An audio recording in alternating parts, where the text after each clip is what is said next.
Depuis 25 ans, Honda Robotics développe ses robots humanoïdes et se place comme l'un des meilleurs spécialistes en la matière. Les ingénieurs de cette société japonaise ont d'abord cherché à maîtriser la marche humaine.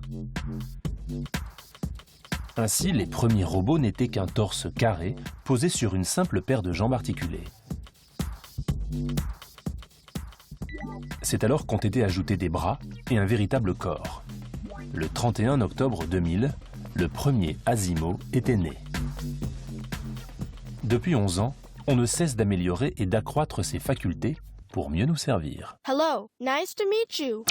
J'ai une petite soif, moi je te commanderais bien une boisson. Un thé. Et j'envoie l'ordre. Voilà.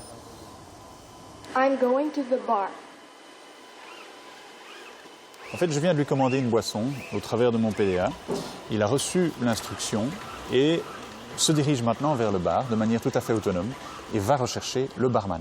Et le barman, il va le localiser grâce au badge que celui-ci porte, qui est un badge à émission infrarouge. Mr. Barman, I'm here to receive tea for Mr. William. I'm receiving drink for Mr. William. Okay, I'm going to the table.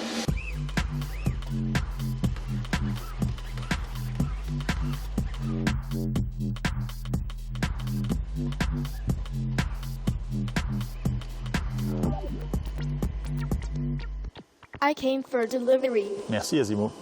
I brought tea. Alors ici, il va déposer le plateau sur la table et il va se rendre compte que le plateau est sur la table grâce au capteur. Et là, ce sera le signal pour lui de relâcher la prise et de s'éloigner de la table. Merci Asimo.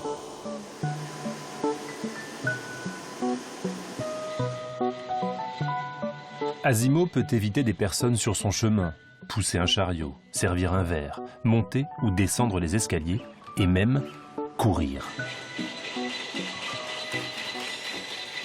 Le principe de la marche, et de la marche selon Asimo, en fait, qui est une marche dite intelligente, c'est qu'il, grâce à un algorithme, prévoit l'endroit où se trouve son centre de gravité un pas et demi avant de le faire.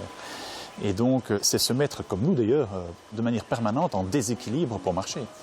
Ça donne un peu une indication de la rapidité des processeurs qu'il faut avoir. La technologie de ce robot bipède est donc basée sur un mimétisme de l'homme. Il pousse l'imitation tellement loin qu'on a parfois l'impression qu'un humain se cache à l'intérieur du robot.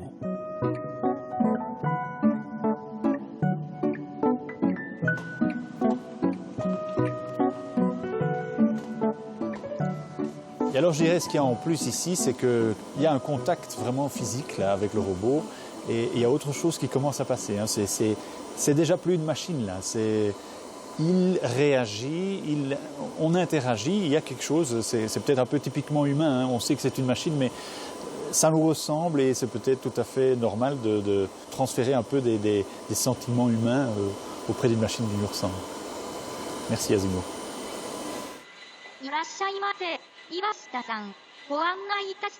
La commercialisation d'Asimo, prévue dans les quelques années à venir, annonce l'arrivée imminente des robots humanoïdes dans nos maisons. Okay,